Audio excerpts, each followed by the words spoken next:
नमस्ते, आप सभी का स्वागत है मेरे चैनल में चिराग एस्ट्रोलॉजी। और हम अलग अलग टॉपिक्स पे बात करते रहते हैं, डिटेलिंग करते रहते हैं। मैंने काल सर्प योग जो एक बड़ा राजयोग है उसके बारे में आपको डिटेल वीडियो दिया है, और जो अभी मंगल की नीच दृष्टि चल रही है उस पे भी हमने बात की है, और बाकी सारी चीज़ों पे भी हम बहुत सारी डिटेल में बात कर रहे हैं। हर राशि और लग्न के लिए काल सर्प योग जो अभी चल रहा है उस पर मैंने डिटेल में एक एक मेन जो पॉइंट्स है वो बताए आपको।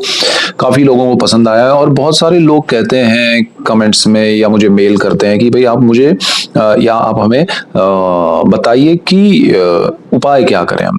बहुत सारे लोग कहते हैं कि अरे ये प्रॉब्लम्स तो है लेकिन क्या उसके उपाय हैं।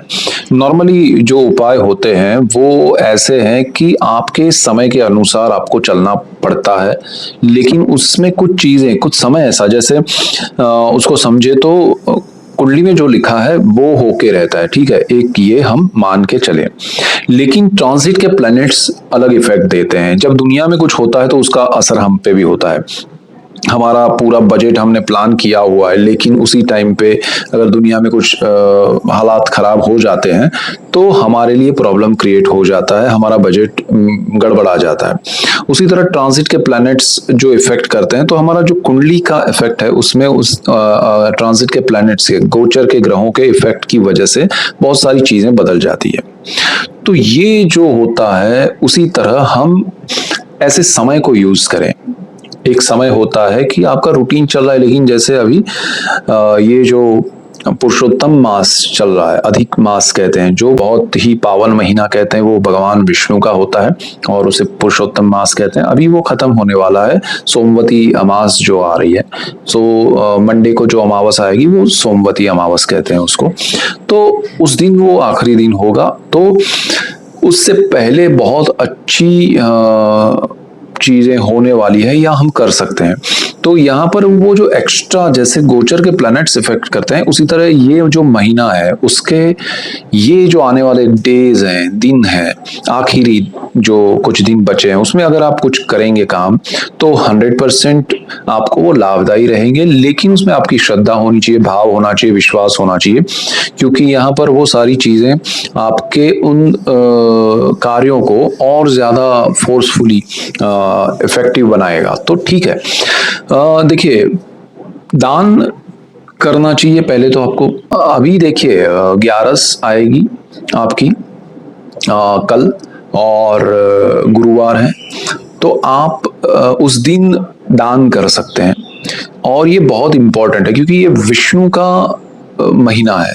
पुरुषोत्तम यानी पुरुषों में जो उत्तम श्री राम है, विष्णु है, जो अवतार है उनके, मतलब भगवान श्री हरि का ये पूरा महीना है। उसमें ये जो कल का दिन आ रहा है वो 11 है, और 11 के दिन अगर आप दान करते हैं, ठीक है, उसमें क्या क्या करना चाहिए हम उसकी बात करते हैं। तो 11 के दिन अगर आप दान करते हैं, दान में क्या करेंगे, अब कल आपको जो आहार होता है वो फलाहार किया जाता है, यानी कि आप फल खा सकते हैं, आप अनाज नहीं खा सकते, अन्न नहीं खा सकते, आपको फल खाना चाहिए।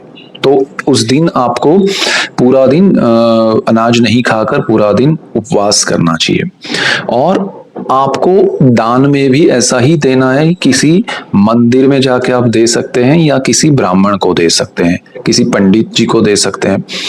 अब वो दान आपको क्या देना है, तो उसमें एक दिन का एक ब्राह्मण का जो भोजन होता है वो आपको देना चाहिए, और वो फलाहार के रूप में होना चाहिए, यानी कि वो आप जैसे व्रत या उपवास में जो चीजें खा सकते हैं वो देना चाहिए। जो नहीं खा सकते हैं व्रत और उपवास में, वो उस दिन नहीं देना है। मतलब आप सब्जी रोटी नहीं दे सकते हैं, ठीक है। आप उसमें जो भी व्रत या उपवास में जो फलाहार करते हैं, जैसे आप अगर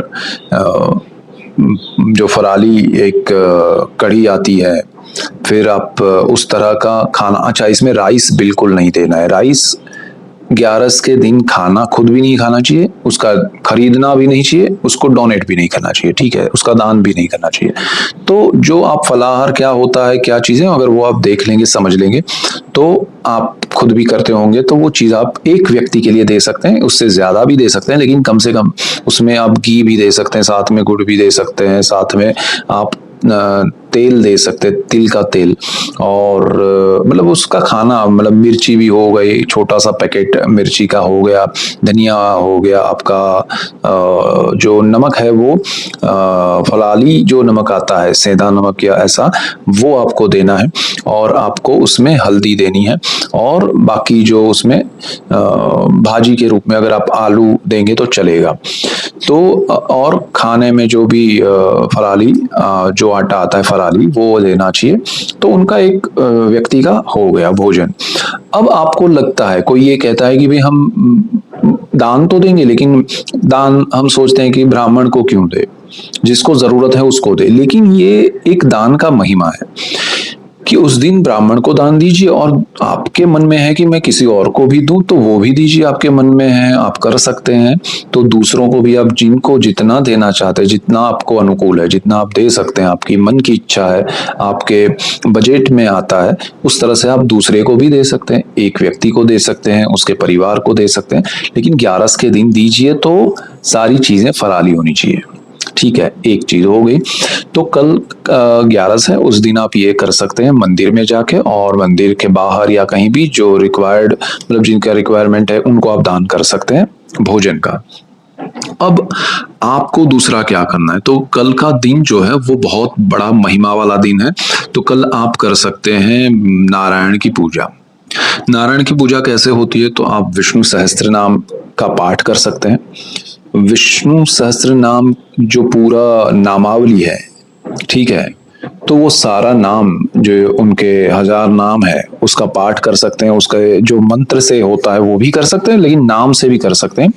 और आपको वो नाम का पाठ करने के बाद वो विष्णु की, भगवान विष्णु की जो तस्वीर हो, या आप अगर उसमें उनको मूर्ति के रूप में या जिस रूप में आपने घर में रखा है, उनको, उनकी पूजा कीजिए, अर्चना कीजिए, उनके नाम जाप का ये पाठ कीजिए। उसके बाद वो सारा उनको अर्पण कर दीजिए कि भाई आज मैंने जो भी पूजा पाठ किया है वो उसमें कोई भी त्रुटि या क्षति रह गई हो, कोई चूक रह गई हो, जाने अनजाने में छोटी बड़ी कोई भी अपराध भाव बना हो, तो वो मैं आपको क्षमा प्रार्थना करके, और आज का जो भी मैंने पूजन अर्चन किया है आपकी कृपा से, आशीर्वाद से, वो आपको मैं अर्पण करता हूँ, अर्पण करती हूँ। जो भी कर रहा है वो कर सकते हैं, ठीक है, उसका आपको उसको अर्पण कर देना है भगवान को। और तीसरी चीज आप कर सकते हैं कल के दिन, वो कर सकते हैं आप नारायण की पूजा सत्यनारायण की कथा करके। सत्यनारायण भगवान, सत्यनारायण देव जो कहते हैं, भगवान विष्णु का ही वो पूरा कथा है, पाठ है, जो हम हमेशा करवाते रहते हैं अपने घर में। जब भी अच्छा कुछ होता है जीवन में तब हम करते हैं। तो वो चीज आप कल 11 के दिन सुबह मॉर्निंग में करेंगे तो भी चलेगा, इवनिंग में करते हैं नॉर्मली, लेकिन जैसी अनुकूलता हो। कोई ऑफिस जाना है, किसी को शाम को लेट आएंगे तो सुबह करके जाना है, लेकिन उसमें टाइम लगता है, ठीक है, तो आपको उसका घर पे करना है, किसी पंडित को बुला के आप कर सकते हैं।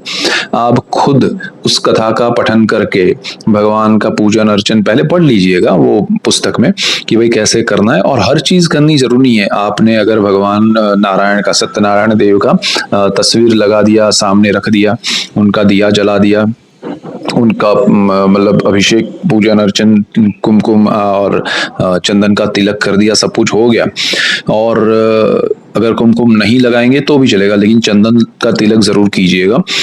और ये करने के बाद मतलब दिया और एक कलश में पानी रख दीजिएगा, और पाठ जो है सत्यनारायण कथा का वो पूरा आपको 5 उसके जो अध्याय है वो पढ़ने हैं, और उनको प्रार्थना करके पढ़ने हैं कि भाई हमसे जो बनता है वो हम करने की, पूजा पाठ करने की कोशिश कर रहे हैं, तो क्षमा कीजिएगा कुछ भी हमसे नहीं हो रहा है तो। और फिर पाठ कीजिएगा सत्यनारायण की कथा, और प्रसाद जरूर रखिएगा, चाहे वो फ्रूट हो, केला वगैरह, या फिर आप दूसरा भी जो भी घर पे कल क्योंकि 11 है तो वो फराली होना चाहिए, और वो आप कर सकते हैं। और आप फिर पूर्ण होने के बाद कथा वो प्रसाद सबको बांट सकते हैं, और भगवान से प्रार्थना कर सकते हैं कि आज हमने जो कथा की है हमारे मन से, हमारे हिसाब से, हमें अच्छे भाव से करने की कोशिश की है।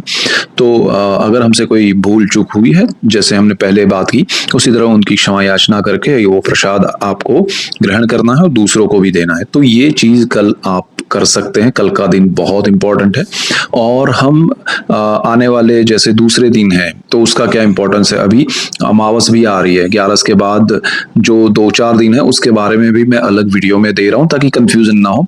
और आप यहाँ पर जो मैंने कहा वो दान कीजिएगा, घर पे पूजा अर्चना कीजिएगा, मंदिर में भी पूजा अर्चना कर सकते हैं और मंदिर कोई भी मंदिर हो, शिव मंदिर हो तो ज्यादा अच्छा है। और ये अगर आप करेंगे तो आपको बहुत लाभ होगा। इवन आप जब शिव जी के ऊपर अभिषेक करें, जब हम शिव मंदिर जाते हैं कभी भी तो नारायण का नाम लेके भी अभिषेक करेंगे तो बहुत अच्छा आपको उसका आशीर्वाद मिलेगा, फल मिलेगा। तो वो भी आप जरूर कर सकते हैं। तो आप कल के दिन जाएंगे तो आपको बहुत लाभ होगा। मुझे पता है मैं ये वीडियो बहुत देर से दे रहा हूँ, लेकिन फिर भी कल के दिन में बहुत टाइम है। तो आप कुछ आयोजन करना चाहते हैं, पंडित को मिल के कथा करना चाहते हैं या अपने खुद से करना चाहते हैं, देखिए करना भाव से है तो उसमें ये डरना नहीं है। इसमें भगवान कोई आपको परेशान नहीं करेंगे, वो आपका भाव देखेंगे, मन की इच्छा देखेंगे और वो आनंद देखेंगे आपके मन का, वही उनको पहुंचता है। अगर आप मन से नहीं कर रहे हैं, मुश्किल एक खराब मूड से या ऐसे करेंगे कि चलो यार कर लेते हैं, तो उसका कोई मतलब नहीं है, चाहे आप 10 पंडित को बुला के करवा लो। लेकिन अगर भाव से करते हैं, दिल से करते हैं, तो आप कहीं भी कर सकते हैं, अपने छोटे से लेके बड़े घर में, अपनी जगह पर जहां भी आप हैं। और शुद्ध वातावरण में कीजिएगा, शुद्ध रूप से कीजिएगा, शुद्ध मन से कीजिएगा और शुद्ध पवित्र स्थिति रख के कीजिएगा तो बहुत अच्छा रहेगा, लाभ होगा। और ऐसे ही अलग अलग पॉइंट्स पे हम बात करते रहेंगे। आप जुड़े रहिएगा। अगर आप नए हैं चैनल पे तो सब्सक्राइब कीजिए, बेल आइकन जरूर दबाएं ताकि आपको तुरंत नोटिफिकेशन मिले और आप सबको लाभ हो। और आप सबको लाभ होगा तो मुझे खुशी होगी। So that's it for today. Keep watching Chirag astrology. Thank you for watching. God bless you and goodbye. Thank you.